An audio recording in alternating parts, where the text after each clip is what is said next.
going on? This is Grandson, and for better or worse, I'm about to tell you some stories from the road. Sometimes the bad guy wins, and sometimes the good guy dies. When the screen goes black, I'll be with My first tour was across Canada, opening for an iconic Canadian band called the Glorious Sons, 2017. When your world is a mess, I'll be with you for the rest on the bright side. Oh my gosh, so many. Some of my favorite places that I've never been to other than on the road include Berlin, Belgium, Moscow. Yeah, those are three off the top of my head that I loved going for sure, that I can't wait to go back to. My first sold out show was at the Roxy Theater here in Los Angeles.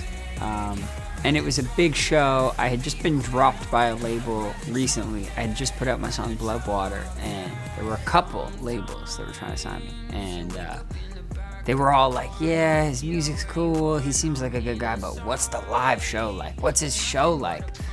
We were like, why don't you come fucking find out? So they came to the Roxy.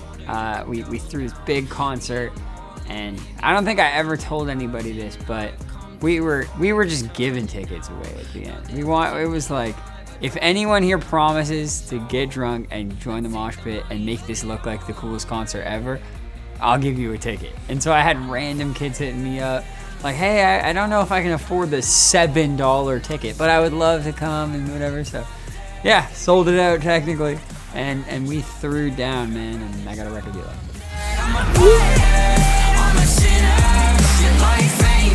Oh my gosh, yeah, one time, one of my, I won't out him right now, but one of my tour members got way too high. We had a whole day planned. It was like a 10-hour drive, and we were gonna be able to make all of these stops along the way and do all this touristy stuff. And we thought it would be fun to take some edibles in the back seat at the very beginning of the day. Little did we know his tolerance level wasn't quite there, and we spent most of the day like rubbing his back in a gas station bathroom while he threw up. And then we ended up driving through the night, weren't able to see anything. So in the moment, it was already kind of funny, but we weren't allowed to laugh because he was having a bad trip. But pretty soon after that, it became kind of like an inside joke for all of us. No, my favorite city is the one that's the most ready for the rock show, you know what I mean? Genuinely. You know, sometimes it can be a city that you don't expect that people are ready for you. One city that gives me love no matter what is Columbus, Ohio. Columbus, I'm giving you a shout out right now. Thank you. I just played a festival over there and it was really, really fun. So yeah, genuinely I can find a reason to love any city there.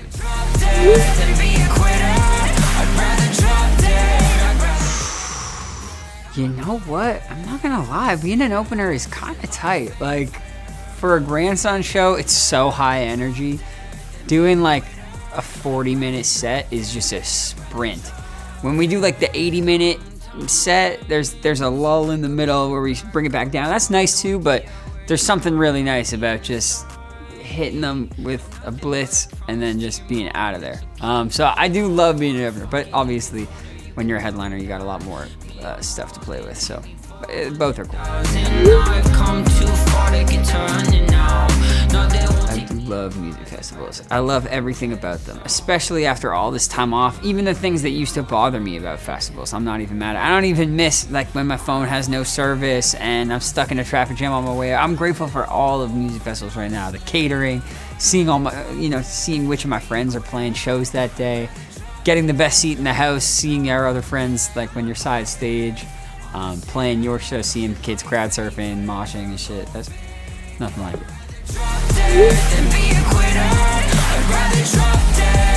One of my favorite downtime activities is actually getting on like one of those scooters and just ripping. Just going around downtown, seeing places and like stopping somewhere for a bite to eat.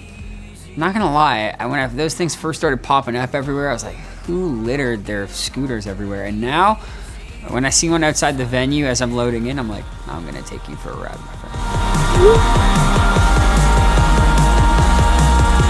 I need like 5 chargers because I'm going to lose 4 for sure.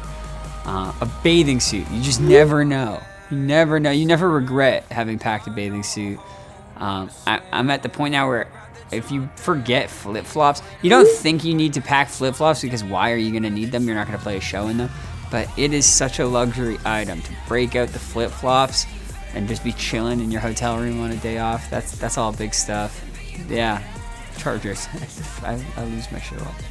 Please, please, please, whoever's watching this, if you haven't already, reconsider your decision and go get vaccinated.